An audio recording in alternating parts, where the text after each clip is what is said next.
banking impact outside Russia. This is a bond, Professor Steven Bond, is outside of Spain, here in Slovenia. And Professor, welcome. It's a pleasure to have you here again. Nice to be with you again, Kavai. Great. I have 3 or 4 slides to share with you all. The first one relates to European Union targets LNG sector in new sanctions against Russia. Impressive how can they do sanctions every day, more and more. The second, new U.S. sanctions force end of dollar and euro trading on Russia's main exchange. That's very difficult to move dollar from this big Yeah. market. Another one, Germany blocks sanctions on Russian gas. The relations between Russia and Germany is something that a psychologist could take care. Yes. And and the last one, U.S. targets Russia with more than 500 new sanctions. Professor Cleveland, please give us an overview of these sanctions against Russia and the reactions of Russia, please. Yeah. This last slide that you mentioned, I was looking through the Bureau of Industry and Security, which is, I guess, the entity that establishes all of these sanctions. And indeed, I started reading, and then I realized that the thing is 160 pages. 500 sanctions, as you say, is a complicated thing.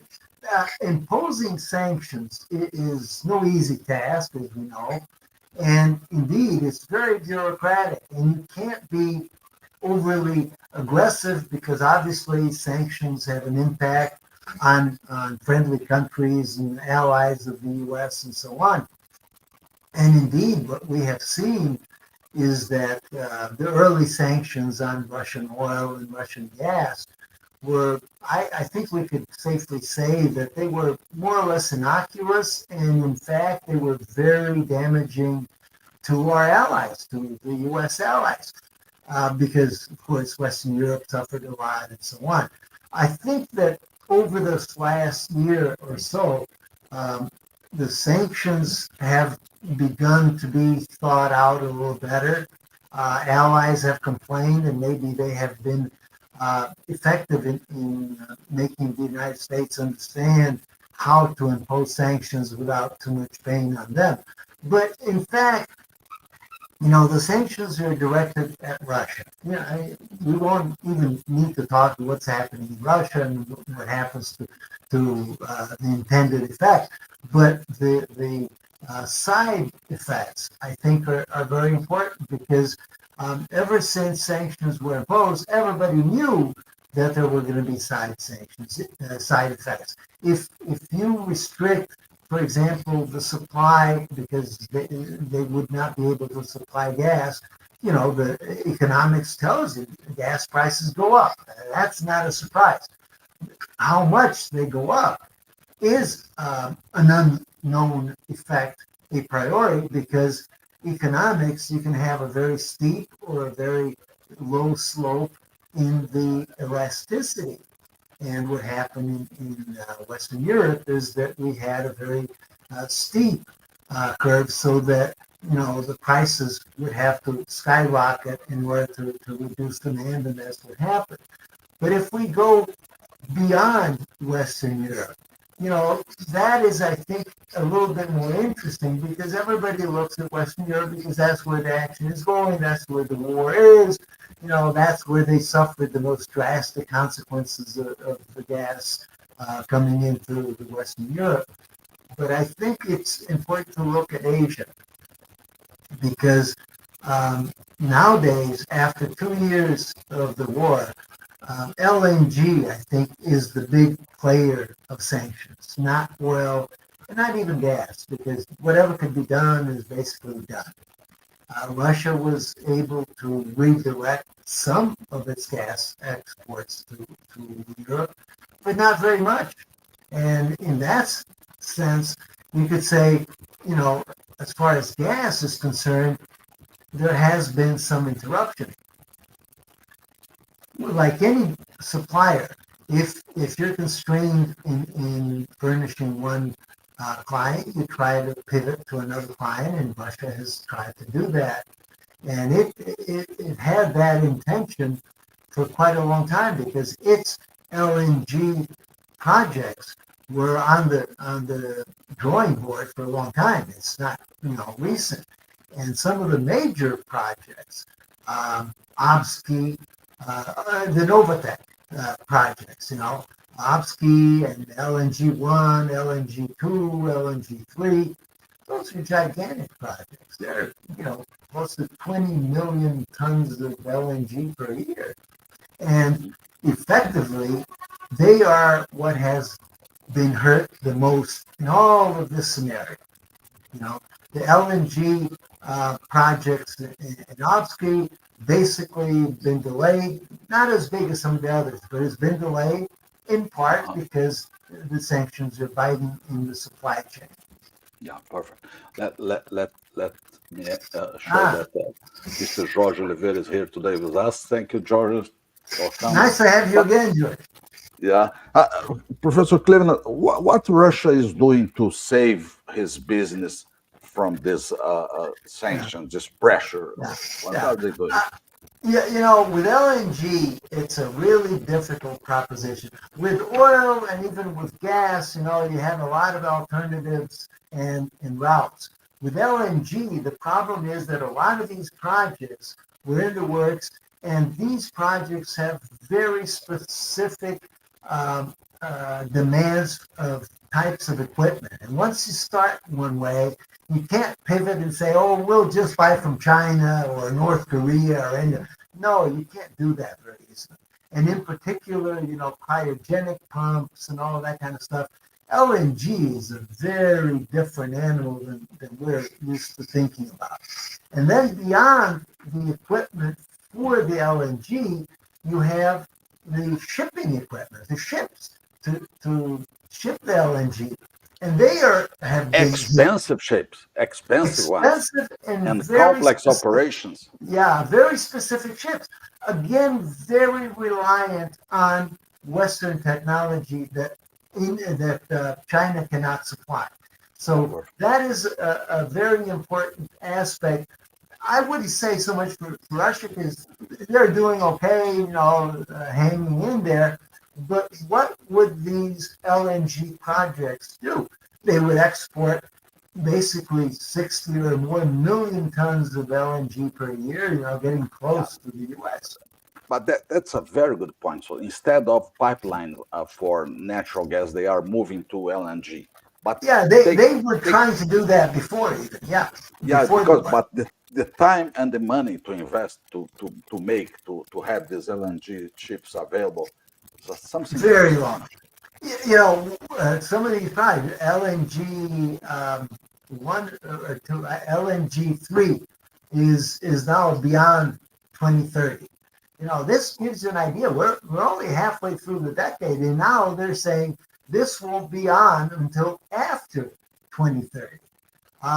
LNG 1 will be, reduced in capacity by at least a third. That's a big reduction.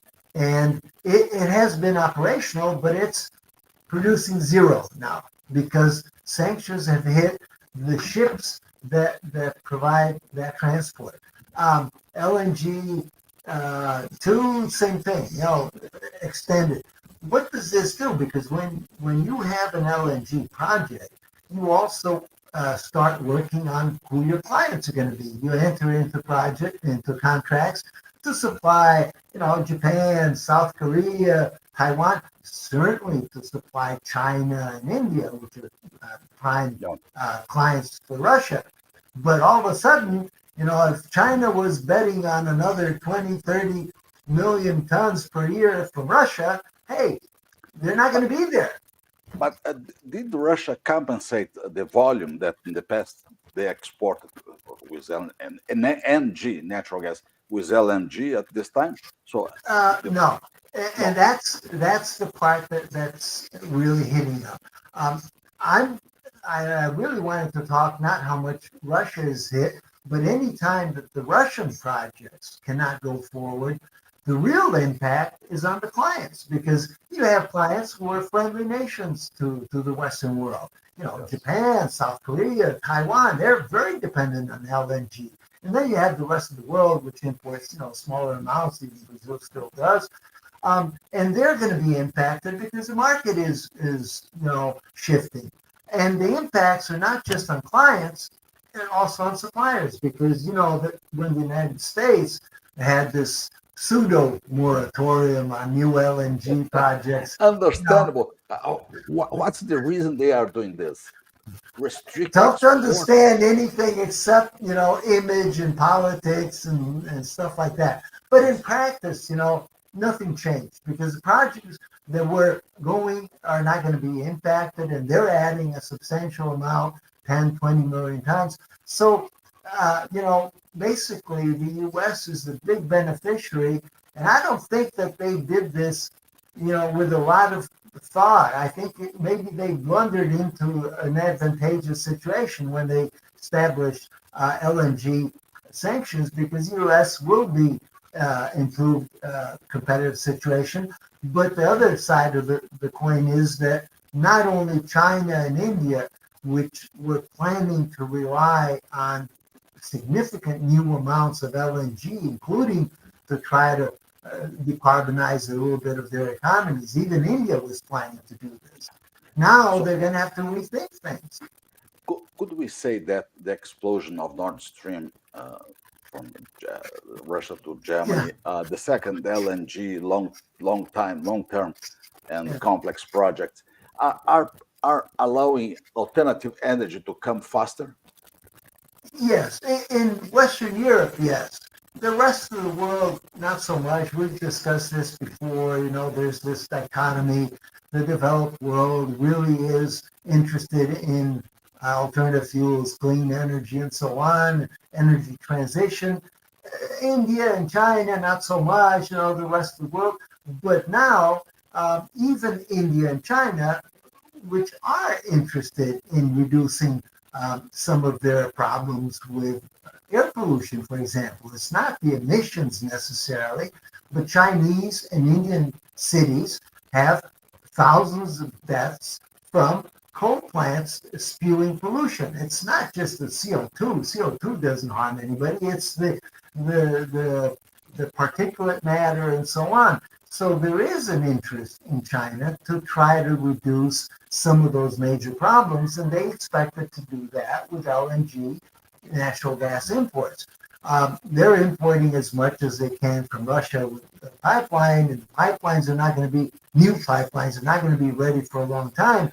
So China is really, they're not hurting, but for a country of that size, they Pressing. can accept it. But that is a big hit in terms of natural gas supplies. India, the same thing, because India was a major beneficiary of cheap imports of Russian fuel and oil and so on. Now with natural gas, it's not an option to buy it cheaply. They can't buy it. It won't be there.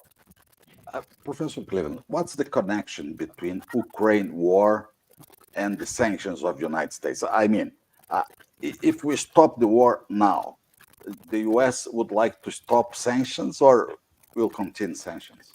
I doubt it. I think that nowadays the lobby in the U.S. for LNG to return is strong. They were caught off guard when Biden said, "Oh, we're going to rethink new plans and so on." Everybody said, "Are you crazy?" I thought that also, and they organized. And I think you can't play around with Texas, Louisiana, Mississippi, and all these places because they're very dependent on that, and the potential growth of the U.S. is such that the U.S. will far surpass even Australia and the largest until last year LNG exporter. It's not going to be an easy job for anybody to compete with the United States in volume, and certainly price. They can keep prices much less because natural gas in Texas is just dirt cheap. Even Mexico is benefiting Yeah, because Mexico yeah, is jumping on the bandwagon of LNG basically with gas from the United States. It's not their gas that they're exporting, they're importing natural gas and exporting LNG. They're getting on the bandwagon. And they have logistical advantages in doing that, proximity and so on in the Gulf of Mexico. But this just shows how maybe an unintended consequence of the excess, the enormous surplus of natural gas, which is pressuring prices so low in the U.S., is opening opportunities for LNG plants even in Mexico, and I think they're going to increase. uh, uh, But for the consumers, that's a different story. Yeah. yeah. What other countries are providing LNG to Europe instead of the United States? Qatar, Norway, Yeah, are they Qatar. relevant Yeah, providers? yeah. Qatar is relevant. It was the largest. The United States overcame Qatar, but you see, the problem with LNG is that it takes a long time to get these projects. In fact, the U.S. projects are among the fastest to come on. You know, I have to say that probably has to do with the fact that those players that embark on new LNG projects in the Gulf of Mexico have other LNG projects, and experience counts, and so you can shorten the project life cycle so that it can come on a little Yeah. quicker. So the United States has big expansion plans. Qatar has those plans, but Qatar will be a little bit slower. Despite being a large LNG player, it does not have the agility that the United States has, in part because everything is imported. So, it will be a more difficult and slower path for them. They have, 40% increase in capacity plan. That's going to be very significant, but that's not going to help any of those countries that I mentioned, China, India, Japan, South Korea, Taiwan, for the next 5 years. That's a very good point. So, what's the position of Germany? Sometimes it's favor, sometimes against the Yeah. sanctions with Russia. Yeah. What's exactly is happening? When you step on someone's toe, yeah, they're going to complain. So Germany understands how much their industry suffered the first impacts of the high gas prices, and the effects are not all priced in yet. This giant movement of reshoring industry in the U.S. is not over. If prices remain very high in Europe in general, and certainly in Germany as the largest industrial power in Western Europe, then you could see a really big problem for Germany in industry leaving the country because it's just not economical to operate industry with LNG.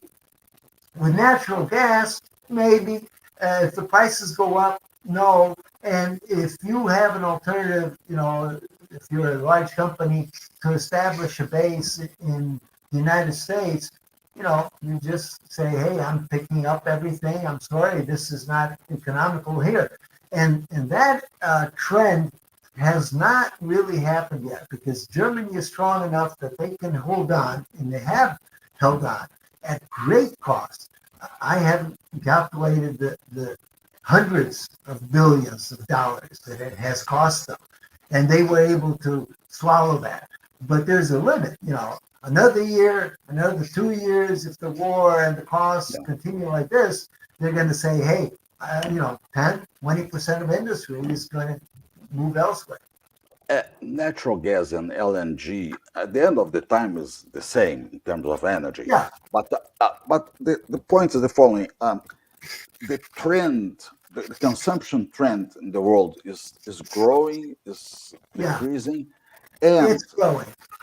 growing. And when we reduce this dependence on gas, that we do not believe that will be soon, the sanction will have less, let's say, results, less consequence. I unfortunately for Russia, for example, they will be in a bind as far as LNG for 5, maybe 10 years. For the clients and the rest of the world, this is the real key. We have to worry about Japan, which is a world powerhouse. We have to worry about South Korea, which is a very strong industrial base. Everything from ships to everything else. If that doesn't work, then the whole economy of the world is in danger because, China is a big shipbuilding country, but South Korea and Taiwan are there, as well as Southeast Asia, who are all dependent on natural gas for a lot of these industries to operate. So we have to be concerned about supplying, especially Southeast Asia and certainly Japan, South Korea, and Taiwan, because their economies move the world. So it's not a very simple task to say, oh, sanctions, yeah, they'll hurt Russia. Maybe they can survive them, but the effects on the allies that the Western world thinks are important can be very difficult to swallow. And even Germany may have trouble swallowing those losses into the future. Japan, I think, is a little bit more practical. They might not take so long. What's the relationship between sanctions and operational risk safety? You see something related? Well, yes. I mean, the shipping is the next area where sanctions are hurting because not only in LNG ships, which are very subject to sanctions because they're very specific, but shipping in general, all the way from insurance to financing and so on. You know that I think it's a temporary thing because Russia will find a workaround to those financial sanctions. They just announced a partnership with China where companies can open bank accounts in China. So, somewhere in the near future, they will find a way of working around those restrictions that are making their transactions in dollars very difficult.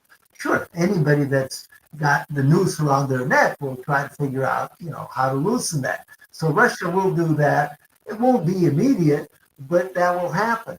But in the meantime, all of the shipping in the world, this is not a Russian problem. This is a world problem because shipping all over the world is dependent in part on trade that originates in Russia. So if shipping is restricted in some way or another, companies will be harmed, rates will go up, or utilization goes down. All of those things are interconnected. So we have to make sure that the world economy continues well-oiled and operating. We don't want to harm that. I have two last points for you, please. The first is, can Russia survive with these increasing sanctions from the US and EU? Is it possible to survive? Or Yes. Yeah, Russia will survive, I think, even quite well, to the chagrin of the U.S. It's very difficult to corner Russia, especially when it will be able to partner with China. China is a very important player in the world, but it is very wise. It can deal with Russia without creating a big problem for itself, and it knows how to do that, and it will not risk its economy, its export economy, but it will suffer some, and India in particular, which was a weaker economy than China, because it's much smaller, relatively much smaller GDP and so on, even per capita especially. So countries like those that have been the motor of the world economy, India growing, near almost 10% a year. If you threaten that growth, then obviously, the world economy will feel an impact. China is maybe a little bit more insulated because it's a stronger economy and maybe can have alternatives, but it will suffer some percentage reduction in its GDP growth. how do you see, my last point for you, please, the boomerang effect in terms of sanctions? So countries that are applying sanctions can receive back this. Okay, there's Yeah, two important things. The boomerang effect can work with sanctions back from Russia, for example, on anything from grain exports to fertilizers and so on. And we saw that prices went up and so on. So that's a concern for the world economy. But there's another type of boomerang effect, and that is you impose sanctions and then you automatically strengthen the country that's sanctioned, in this case Russia, because obviously they will go around things. And the unintended problem with that is that in the short term, as you have shown, we have created really large problems in the financial markets for Russia. But in the medium term, I'm saying even 2, 3 years, we could see a rebound in their resiliency and a reduction in the predominance of the US dollar as a trading currency for much of Russia's exports and international trade. This is particularly important because China would benefit from that. So China is very interested in making sure that if Russia can survive its sanctions, they will benefit because they will be able to have bilateral trade with Russia and they will benefit significantly from not being outside of the dollar denominated trade mechanism.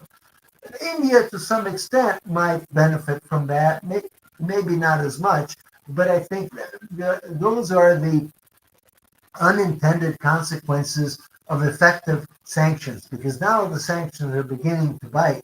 But the problem is, if they bite, then the boomerang effect will be that in a year or two, the sanctions won't be effective and countries will benefit. Very good point. So the conclusion might be sanctions are bad for sanctioners and sanctioned Yeah, countries. and It's a question of time.